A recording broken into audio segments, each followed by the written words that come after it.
So if you don't already know, the SCP Foundation is a fictional organization with the goal of securing, containing, and protecting different anomalies across space and time. The world of the SCP Foundation is immense and ever-expanding, with over 6,000 different entries, with more being written every passing day. My goal is to read through all of them, producing a video about a random entry every Sunday. Some of them I know well, and most of them I have never heard about. With the help of a spinner, I shall begin with the first 1,000. Welcome to SCP-Sunday. Okay, so we have the spinner here. It's got all 1,000 of the first series. Yeah, that's quite a few, and I guess we'll just spin this and see what we get. Let's see what we get. 196. Okay. So I have the website up here, the SCP Foundation Wiki, and we have to scroll to SCP-196. That is right here, and it is called Time Paradox. I have never heard of this before, so I shall be in for something new. SCP-196. Item number, SCP-196. Object class, Euclid/Keter. Okay, so it's both. Okay. Special containment procedures. SCP-196 must be kept wholly ignorant of any information regarding the reason for his containment. Okay. The subject is to be kept in a 2-room cell inside Site-17. Okay.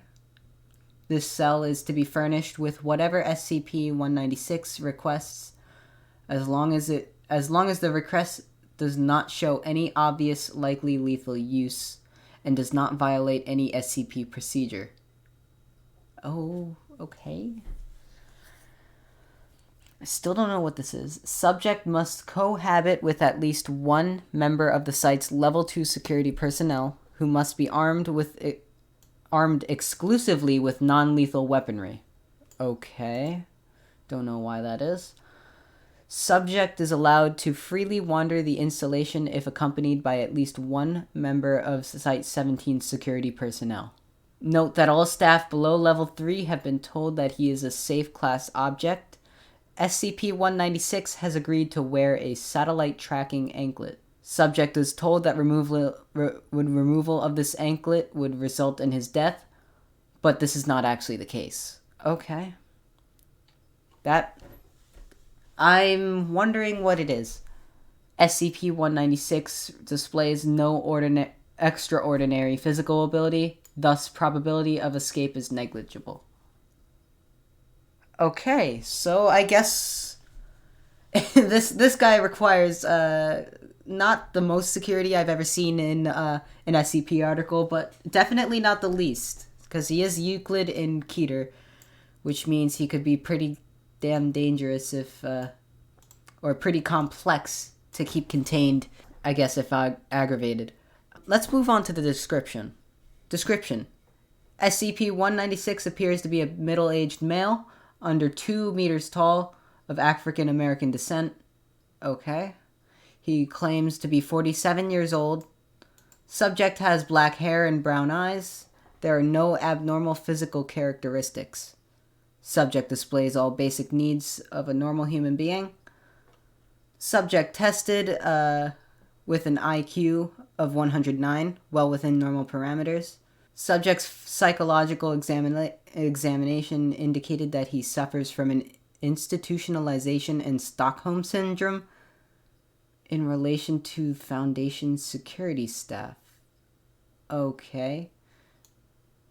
SCP-196 demonstrates no Euclid type or other abnormal ability.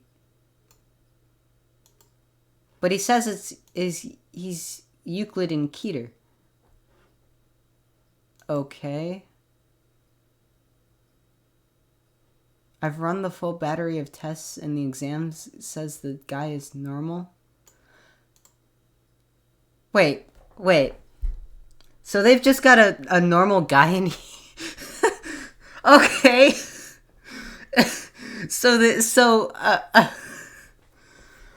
what's so did they just decide to just take somebody like who was like a prisoner or something, or like just somebody off the street and just say you're an SCP now? Okay, this is kind of weird.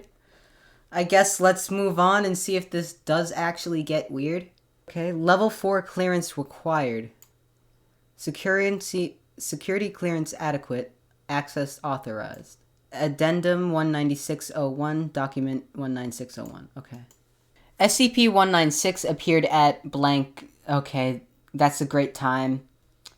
Oh. SCP-196 appeared at a certain time, a certain date, like probably before October, on any day in the early 2000s, before 2010. Inside of site, oh great. There is so much of this article that is redacted. It's kind of hard to read. Inside of site, whatever the hell. SCP-196 claims that he was recruited in blank blank blank of 2000 something in the tens through standard class D recruitment procedures for testing SCP blank. Okay. That's kind of worrying. Subject also claims that his younger self is currently living in another location of... Oh. Genetic identification checks confirm that SCP-196 has encountered Foundation security personnel in the past. In an incident at Site-17 on... November to December.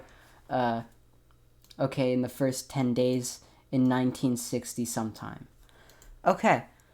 During that incident, SCP-196 was far older and was likely killed by security personnel during an attempted break-in of that facility. SCP-196 was at the time not known to the Foundation as anything other than a lone human assailant. However, he was found to be carrying SCP blank and several purely mundane weapons. While a Euclid-class event of this nature would normally result in the individual being terminated to prevent any potential for catastrophic paradox, SCP-196's future self is already dead. This means that if he were permitted to die, a catastrophic paradox would occur, damaging or destroying this continuity.